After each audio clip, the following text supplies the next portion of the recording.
Hey friends, welcome to Car Therapy. So feelings is something that we deal with a lot over here, something most of us never really learned what to do.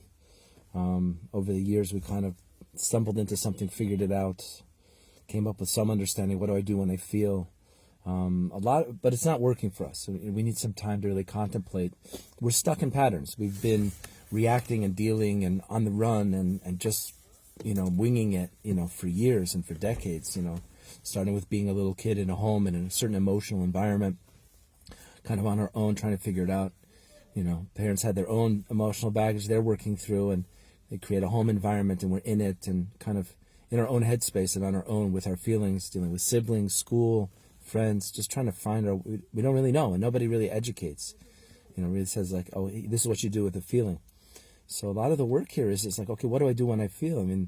It's called relationship masters because what we notice is that our relationships, we're struggling in relationships. We're getting certain patterns that are not working.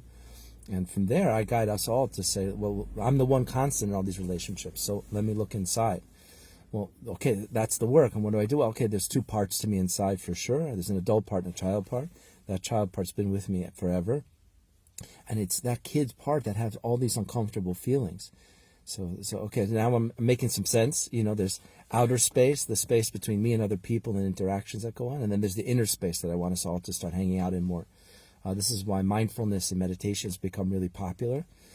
People want to go into the inner space. They just don't know how, or they've been running from it for so long, or it's so built up in their mind that it's horrible and terrible and no good, and not something to take time for, that, it's very uncomfortable. Some people are extremely uncomfortable with their feelings and emotions. They're not bad.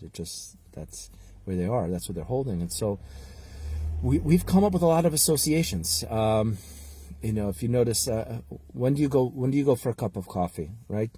You don't even notice it anymore, but there's a certain fatigue, a tired, a heaviness by the eyes, a certain collection of feelings, thoughts, and boom, I'm off making a cup of coffee. That's an association I've formed based on over the years of when I had those feelings and then I had those thoughts. I discovered that coffee would work, so I keep doing it. Now you could do this for gambling, you can do this for online shopping, you can do this for drugs and alcohol, you can do this for raging, you can do this for picking fights and shifting blame. It's all associations we've come up with that kind of work. Like if I got some heavy emotions, either I deal with it or I avoid it. Well, all of those methods I described are really avoidance. So I've kind of dealt with it by pushing it away. So anxiety is one of those. And depression is also one of those. They're like check engine lights. I'm sitting here in the car. I got the battery on, so you could see the check engine light comes on. It's just indicating that, hey, there's something here to check out. That's all it is. But for many of us, it's I'm bad, I'm wrong, this is a bad feeling. Why am I feeling this? I talk to a lot of people who go, I'm feeling this, and why am I, like as if there's something wrong with me that I'm feeling these feelings, or why are those feelings even coming? And, I got to do something, like, whoa, off to the races already. So many of these feelings, especially anxiety, what's anxiety? I'm feeling nervous, I'm feeling overwhelmed. What are the feelings that are there? That's what we do here, is to tune into the feelings that we feel, to get to know them, talk to them, hang out with them, hear what they have to say. Connect with them more.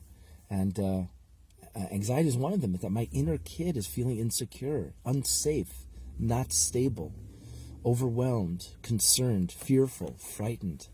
There's something is, if I'll sit with it, like there's that first wave of anxiety, and then, oh no, it's bad and something's bad, like off to the races. If I could just breathe. The feelings chart is great because it gives us something to do. Breathe and notice the feelings. Where in the body am I feeling it? Put some words to it. Okay, calm.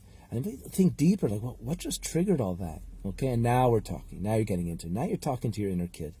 He's trying to talk to you. She's trying to get some attention from you. That's anxiety. Is hey, I'm not feeling safe and secure. Can you help me? Can you just be there for me? I may stop what I'm doing and just breathe and tune in. But that's what it is. It's a check engine light. So let's really tune into our check engine lights. Let's get to know. Let's not be afraid. Let's tune in and calm ourselves and soothe ourselves and get ourselves the security we need.